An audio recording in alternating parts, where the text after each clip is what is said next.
Chemistry में हम पढ़ रहे हैं इलेक्ट्रोकेमिस्ट्री और फिजिक्स में भी हम पढ़ रहे हैं इलेक्ट्रिकल फील्ड्स। खैर मैं भी इलेक्ट्रिकल फील्ड्स की जितनी बातें थी वो तो पढ़ा चुका हूं, ठीक है। आई थिंक मैं उसको इलेक्ट्रिकल फील्ड्स की बजाय इलेक्ट्रिकल फिजिक्स कहूंगा। वहां थी इलेक्ट्रिकल केमिस्ट्री, मतलब आज हमारा जो केमिस्ट्री का चैप्टर चल रहा था उसका नाम क्या था, इलेक्ट्रिकल केमिस्ट्री। और फिजिक्स में जो चैप्टर है आज मैं उसका नाम क्या रखूंगा, इलेक्ट्रिकल फिजिक्स, वही इलेक्ट्रोफिजिक्स या इलेक्ट्रिकल फिजिक्स। हेडिंग दो जी, इलेक्ट्रिकल फिजिक्स। इमरान थोड़ा गर्म पानी चाहिए यार।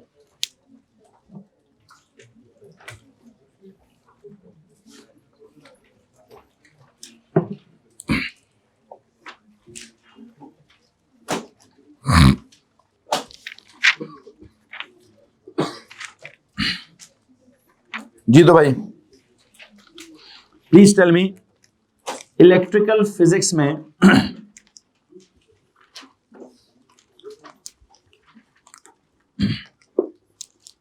इलेक्ट्रिकल का मतलब क्या है।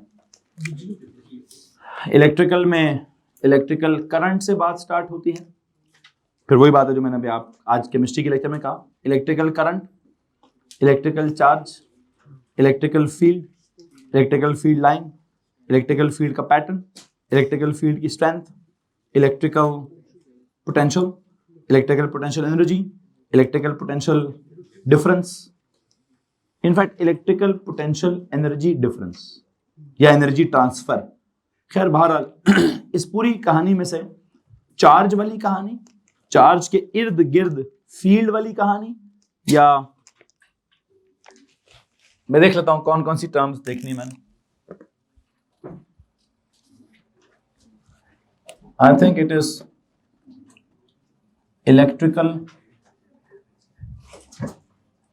charge, electrical current, electrical potential difference,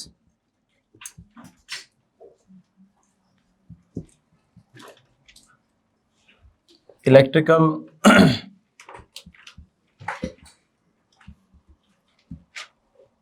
potential energy, electrical resistance, and you know there is this new thing electrical क्या, बल्कि नहीं अभी कैपेसिटेंस नहीं, पहले पिछली सारी बात हो रहा है उसको वाइंड अप करके फिर अगला क्या निकालूंगा मैं, इलेक्ट्रिकल क्या, कैपेसिटेंस का। चार्ज के बारे में I hope you know everything, what is this Q, N into E। Current के बारे में you know what is this I, either it is Q over T or it is NA VE। potential difference के बारे में you know what is it, it is V for voltage, that is equal to क्या,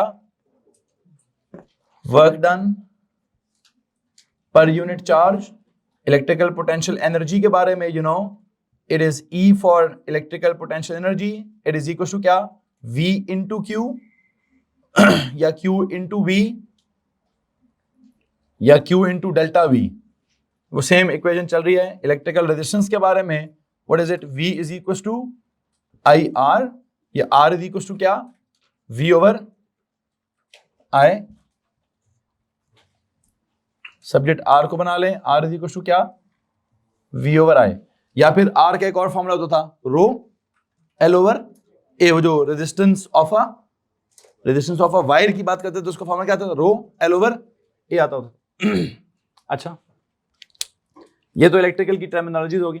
physics में you know what is physics, physics की अगर आप definition देंगे तो क्या फिजिक्स की डेफिनेशन जी, स्टडी ऑफ क्या, matter, energy and their relationship.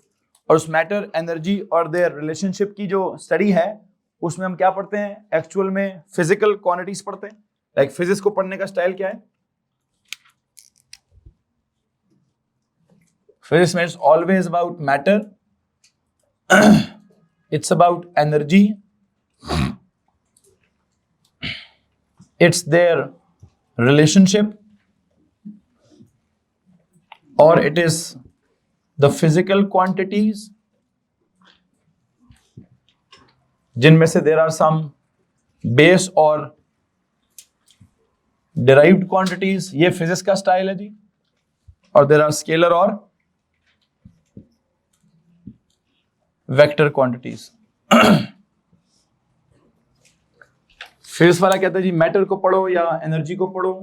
अच्छा, अगर हम मैटर को पढ़ें तो मैटर में क्या क्या आता है सर जी? मैटर में मैस भी आता है, मैटर का मैस होता है, मैटर का चार्ज भी होता है। मैटर का क्या होता है जी? चार्ज भी होता है। मैटर की स्पेस भी होती है, क्या होता है? मैटर का वी फॉर वॉल्यूम भी होता है। एनर्जी में आएंगे तो एनर्जी कौन कौन सी होती है सर जी? एनर्जी मैटर के पास जो है वो बहुत सारी होती है। एनर्जी की तो 1000 किस्में हैं। मुझसे इस वक्त बात करेंगे तो मैं इलेक्ट्रिकल एनर्जी की बात कर लूंगा, या मैकेनिकल एनर्जी की बात कर लूंगा, या थर्मल एनर्जी की बात कर लूंगा, ये जो भी उनका रिलेशनशिप क्या होता है मैटर और एनर्जी का। बहुत सारी इक्वेशन हैं जिसमें एनर्जी और मैटर जो है वो इन्वॉल्व होता है। अगर आप बात करते हैं सबसे पहले जीपीई की, उसमें भी एम होता है। अगर आप बात करते हैं काइनेटिक एनर्जी की, उसमें भी एम होता है। और अगर आप बात करते हैं इलेक्ट्रिकल पोटेंशियल एनर्जी की, तो उसमें एम की बजाय क्या होता है? इलेक्ट्रिकल पोटेंशियल एनर्जी में एम की बजाय क्यू होता है। तो वो भी तो मैस के ही कैरेक्टर है ना। मैकेनिकल एनर्जी में मैटर का मैस इन्वॉल्व होता है, इलेक्ट्रिकल एनर्जी में मैटर का चार्ज इन्वॉल्व होता है। वी को ना लिखें यहां पे। खैर बहरहाल फिजिकल क्वांटिटीज ये सारी की सारी कोई बेस है, कोई ड्राइव्ड है, जो भी है जनाब साहब। ये मैंने आपके सामने 2 लफ्ज एक्सप्लेन कर दिए हैं कि इलेक्ट्रिकल के वर्ड में क्या क्या बातें हैं और फिजिक्स के वर्ड में कौन कौन सी बातें छुपी पड़ी हैं। मुझे इन तमाम बातों में से क्या करना है जनाब साहब? इलेक्ट्रिकल फिजिक्स में इलेक्ट्रिकल क्वांटिटीज तो होती हैं, ये सारा कुछ होता है। मुझे लगता है इसमें बजाय इसके कि मैं पढ़ाऊं, इस द स्टडी ऑफ क्या बोलते हैं इलेक्ट्रिकल सर्किट। बच्चों बंद करिए जिस किसी का भी फोन है। ये इलेक्ट्रिकल फिजिक्स में असल में इन चार्जेस को या इनका जो भी आपस का सीन है, जो रिलेशनशिप्स हैं इन तमाम फिजिकल क्वांटिटीज के, वो ज्यादा अच्छे से कब समझ आते हैं? जब एक इलेक्ट्रिकल सर्किट बनाया जाता है। इलेक्ट्रिकल फिजिक्स में सबसे इंपॉर्टेंट चीज क्या है? It is the study of electrical circuits, electrical components, electrical quantities. Electrical quantities तो मैंने आपके सामने लिख दी है। फिर जो इलेक्ट्रिकल सर्किट के अंदर जो कंपोनेंट्स होते हैं, आसान करते हैं स्टडी ऑफ इलेक्ट्रिकल सर्किट्स, किसी सिंपल से लेकर कॉम्प्लेक्स तक, जितने भी सिंपल है वहां से लेकर जितने भी काम करिए जनाब साहब। ये सारी बातें लिखने के बाद लिखिए जी इलेक्ट्रिकल फिजिक्स बेसिकली है क्या। ये सारे अल्फाज कहाँ इस्तेमाल होंगे? इलेक्ट्रिकल सर्किट्स में। तो लिखें electrical physics is the study of electrical circuits. Study of electrical circuits. Electrical physics is the study of electrical circuits. Study of electrical circuits. अच्छा, सो अगर आप इलेक्ट्रिकल सर्किट्स की बात करेंगे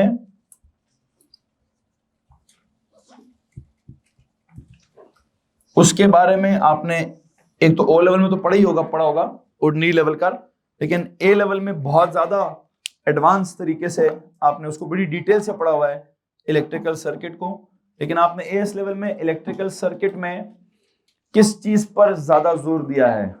आपने वहां हर अप्लायंस को, इवन बैटरी को भी, उसकी भी रेजिस्टेंस डिफाइन की है।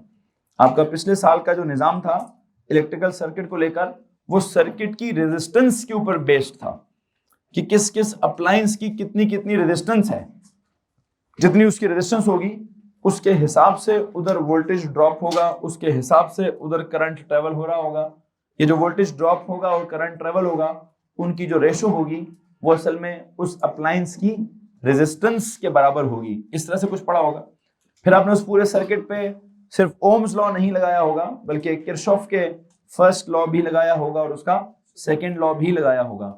लेकिन वो जिधर जिधर लगा है, आई थिंक जो आपने पिछले साल का सर्किट पढ़ा है दोबारा सुन लीजिए, it was based upon the resistance of the resistors involve, या रेजिस्टेंस ऑफ द जो भी कंपोनेंट्स इन्वॉल्व थे। ठीक है, तो उसके हिसाब से अगर मैं बात करूं तो क्या करनी चाहिए? I think I should be drawing a very basic electrical circuit.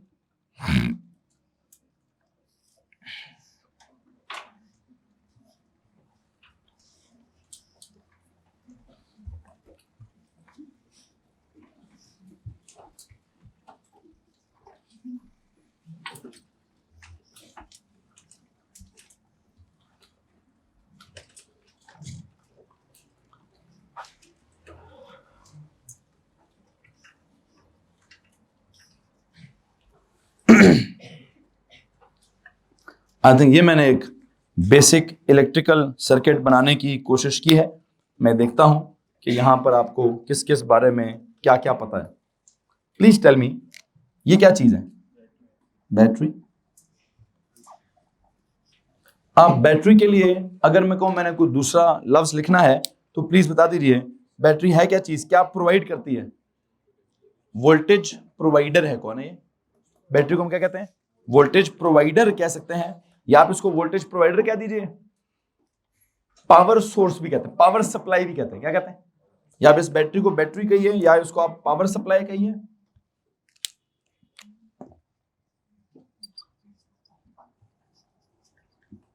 या एक और लफ्ज मैं कह देता हूं, वोल्टेज प्रोवाइडर।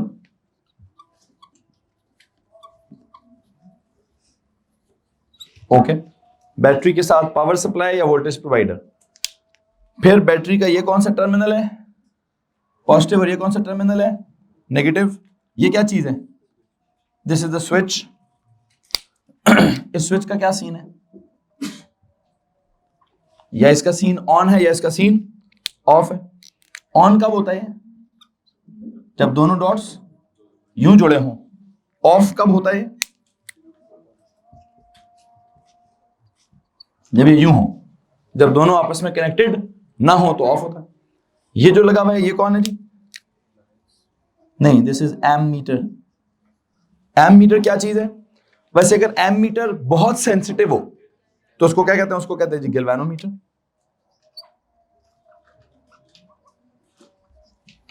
मकसद क्या है इसका?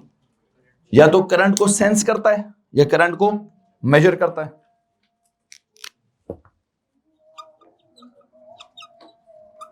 I for current measures I/A. I in what? I in amperes. ये क्या है? यहां से जब इस स्विच को ऑन करेंगे तो यहां से क्या ट्रैवल करेगा? ये कौन सा करंट है जी? कौन सा वाला? कन्वेंशनल करंट है। कन्वेंशनल करंट का मतलब क्या होता है? फ्लो ऑफ क्या? कौन से charges? Positive charges. It is the flow of positive charges.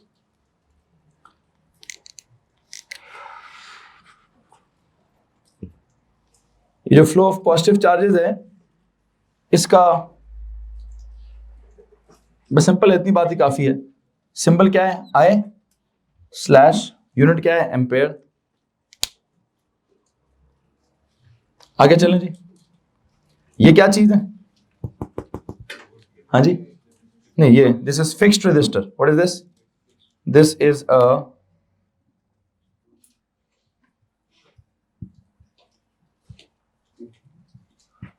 ये कौन है फिर? वो फिक्स्ड रेजिस्टर क्या है? ये है वेरिएबल रेजिस्टर। वैसे जो भी फिक्स्ड रेजिस्टर होता है क्या क्या चीज है जो रेजिस्टर के तौर पर काम करती है? हर appliance, every appliance acts as क्या? रेजिस्टर। इवन वायर्स भी क्या करती हैं? वायर्स भी एक रेजिस्टेंस ऑफर करती हैं। Not just wires, I believe even the battery, even the battery भी क्या करती है? उसकी भी एक पर्टिकुलर रेजिस्टेंस होती है। ठीक है, ये V क्या है? ये है वोल्ट मीटर। ये क्या मेजर करता है? इट मेजर्स क्या? वोल्टेज। It measures voltage.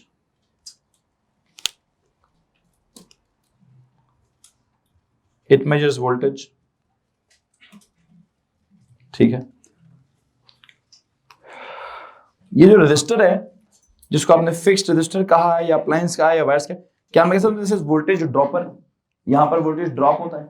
जैसे बैटरी इज वोल्टेज प्रोवाइडर, तो रेजिस्टेंस को क्या बोलूं, वोल्टेज कंज्यूमर, क्या आई कैन कॉल इट क्या जी, वोल्टेज कंज्यूमर, वोल्टेज कंज्यूमर भी कह सकते हैं।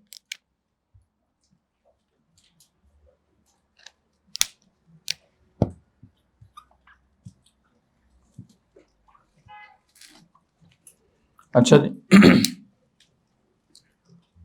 फिक्स्ड रजिस्टर के तौर पे कौन कौन है, अप्लायंस हो सकता है, अप्लायंस भी ये काम करती है, वायर्स भी ये वाला काम करती हैं, इवन बैटरी भी ये वाला काम करती है। कौन से वाला काम जी, रजिस्टर वाला काम।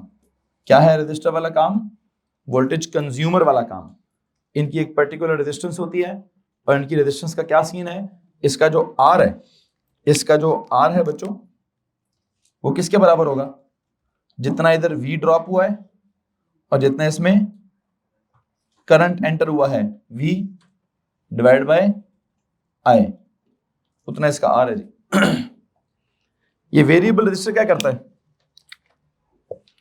वेरिएबल रजिस्टर जो है इसके अंदर अगर मेरे को वायर लगी हुई है, क्या लगा हुआ जी, अगर इसके अंदर कोई वायर लगी हुई है तो उसकी रेजिस्टेंस का फॉर्मूला क्या होगा, रो एल ओवर ए, रो एल ओवर ए।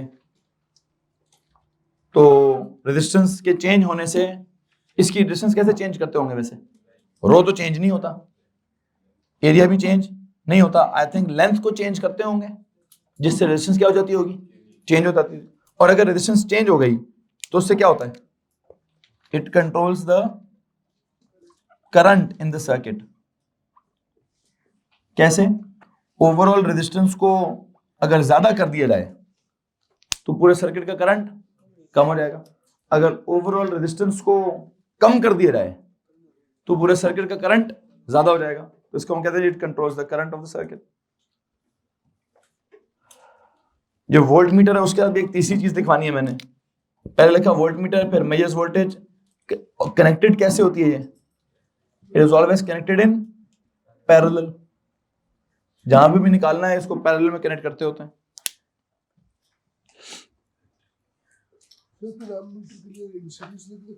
हाँ ठीक है लिख दें, एम मीटर के साथ क्या लगे जी, measures this connected in series लिख दें। तो हर बात के साथ मैंने कोई दो दो तीन तीन बातें लिखवाने की कोशिश की है, यहां तक अगर किसी के पास कोई परेशानी है तो प्लीज उसको हाथ खड़ा कर देना चाहिए। मैं आपको यहाँ पे ये बताना चाहता हूं कि इस पूरे सर्किट के ऊपर कौन से लॉज अप्लाई होते हैं, इस पूरे सर्किट के ऊपर कौन से लॉज अप्लाई होते हैं, laws of electricity. What are those laws, the very first law is Ohm's law, then क्या, then there is this Kirchhoff's का current law, then there is this Kirchhoff's का वोल्टेज लॉ। तो एक काम करिए जनाब साहब, I think the laws of electricity are, इसी के नीचे लिखेंगे जी, एक काम कर लिखें, all the laws of electricity applies to the circuit, applies to the of circuit, laws of electricity. कौन कौन से लॉज ऑफ इलेक्ट्रिसिटी इस पे अप्लाई होते हैं जी, number one, if I tell you there is this Ohm's law, ये तो बहुत ही ऑर्डिनरी है, please tell me what is Ohm's law, voltage provided या voltage consumed by any circuit, by any component, by any device is directly proportional to क्या जो भी है V और I की जो आपस में सीन है, क्या क्या सीन है जी, उनका आपस में डायरेक्ट प्रोपोर्शनैलिटी का सीन है, जिसमें से क्या निकलता है, V is equals to I into R वाला सीन निकलता है। यहां तक अगर किसी को परेशानी है तो प्लीज हाथ खड़ा कर दीजिए, ये आपका हो गया जी ओम्स लॉ। फिर अगर मैं बात करूं कौन सा वाला दूसरा लॉ है जी, किरचॉफ्स फर्स्ट लॉ भी कहते हैं उसको, और हम किरचॉफ्स करंट लॉ भी कहते हैं। उसके क्या अल्फाज हैं, कहते जी किसी भी पॉइंट पर जितना करंट आ रहा होगा उतना ही current, sum of current into a point is equal to sum of currents out of that point. और ये किस चीज को कंजर्व करता है, ये किस चीज मतलब किस के बारे में कह रहे हैं, कौन जाया नहीं हो रहा, ये चार्ज के बारे में कह रहा है, करंट के बारे में या चार्ज के बारे में या चार्ज कैरियर्स के बारे में, कि वो कंज्यूम नहीं होते, वो कम या ज्यादा नहीं होते। तो आई थिंक दिस फॉलोज क्या, law of conservation of charge. Okay, दूसरा इसका कौन सा लॉ है जी? Kirchhoff's voltage law. उसकी क्या कहानी है? वो क्या कहता है? वो कहता है जनाब साहब, sum of voltages provided is equal to क्या? Sum of voltages provided is equal to sum of voltages consume. क्या होता है सम ऑफ वोल्टेजेस प्रोवाइडेड और sum of voltages consume? Please tell me. Sir ये तो वोल्टेज असल में क्या चीज है? Work done per unit. तो ये किसका लॉ ऑफ कंजर्वेशन है? It follows the law of conservation of कि भाई एनर्जी ना जाया होती है ना क्रिएट होती है। यहां पे law of conservation of energy को मद्देनजर रखा गया है कि एनर्जी ना क्रिएट हुई है ना डिस्ट्रॉय हुई है, वो एक फॉर्म से दूसरी फॉर्म में क्या होती है जी? कन्वर्ट होती है। क्या यहां तक किसी को परेशानी है? अच्छा, ये जो किरचॉफ का फर्स्ट लॉ है ये कहां पे अप्लाई होता है? Sum of current in is equal to sum of current out at क्या? This applies at a point, at any point. ये कहां पे अप्लाई होता है?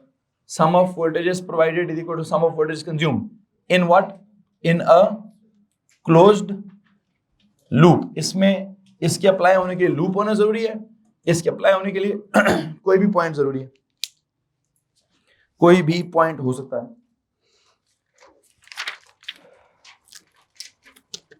जी जनाब साहब, क्या इसमें किसी को परेशानी है?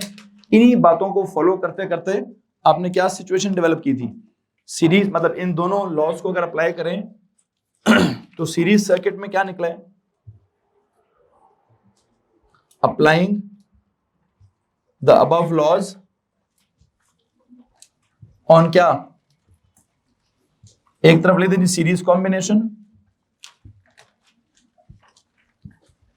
दूसरी तरफ क्या लिख दें? Parallel combination. Please tell me what is series combination? उसमें क्या सीन होता है? उसमें सबसे पहला सीन होता है कि अगर सब सीरीज में तो I1 is equal to I2 is equal to I3 is equal to I, सब कॉमन है। फिर दूसरा उसमें क्या बोलते हैं, रेजिस्टेंस का क्या सीन होता है या वोल्टेज का क्या होता है? V1 plus V2 plus V3 is equal to क्या? VT। करंट सेम है, वोल्टेज क्या हो रहा है? डिस्ट्रीब्यूट हो रहा होता है, थोड़ा इसमें थोड़ा उसमें थोड़ा उसमें। तीसरी भी सिचुएशन है यहाँ पे रेजिस्टेंस वाली, वो क्या होती है? R1 plus R2 plus R3 is equal to क्या? Total resistance. ये सीरीज की 3 सिचुएशंस है। Please tell me parallel combination की क्या सिचुएशन होती है? बताओ बच्चों। सर जी पैरेलल में क्या कॉमन होता है?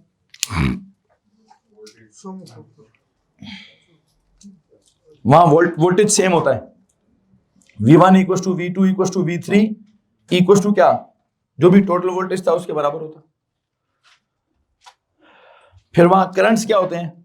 सर जी करंट्स डिस्ट्रीब्यूट होते हैं। करंट का क्या सीन होता है? I1 plus I2 plus I3 is equal to IT। And ultimately resistance का हिसाब क्या होता है? सर वोल्टा होता है 1/R1 plus 1/R2 plus 1/R3 is equal to क्या? 1/RT। लो जी, यहां तक किसी को परेशानी है भाई? एनीवन? बेटा जी ये मैंने आपको इलेक्ट्रिकल फिजिक्स का O लेवल और AS लेवल सारा क्या कर दिया? रिवाइज कर दिया। इसी के इर्द गिर्द पूरे का पूरा इलेक्ट्रिकल फिजिक्स घूमता है, O लेवल में भी और AS में भी। करना हमने क्या है? हमने क्या करना भाईजान? हमारा टॉपिक, ये सारी सिचुएशन किस पर बेस्ड है? ये सारी सिचुएशन मुझे लगता है रेजिस्टर एंड इट्स रेजिस्टेंस पर बेस्ड है। यहां अगर आप इक्वेशन देखें तो वहां पर आप देखेंगे कि रेजिस्टेंस आ रहा है, इधर भी आ रहा है, इधर भी आ रहा है, इधर भी आ रहा है। बट आई थिंक मुझे रेजिस्टर एंड इट्स रेजिस्टेंस नहीं पढ़ाना, बल्कि मुझे क्या पढ़ाना है? मुझे पढ़ाना है कैपेसिटर एंड इट्स कैपेसिटेंस। तो लो जनाब साहब, all the above detail is for AS level physics. एक नोट लिखिए यहाँ पे जाकर, all this above detail is for AS level is for what ji? is for AS level. in A2 level क्या पढ़ना है भाई? We need to study the क्या, we need to study the capacitor and its capacitance.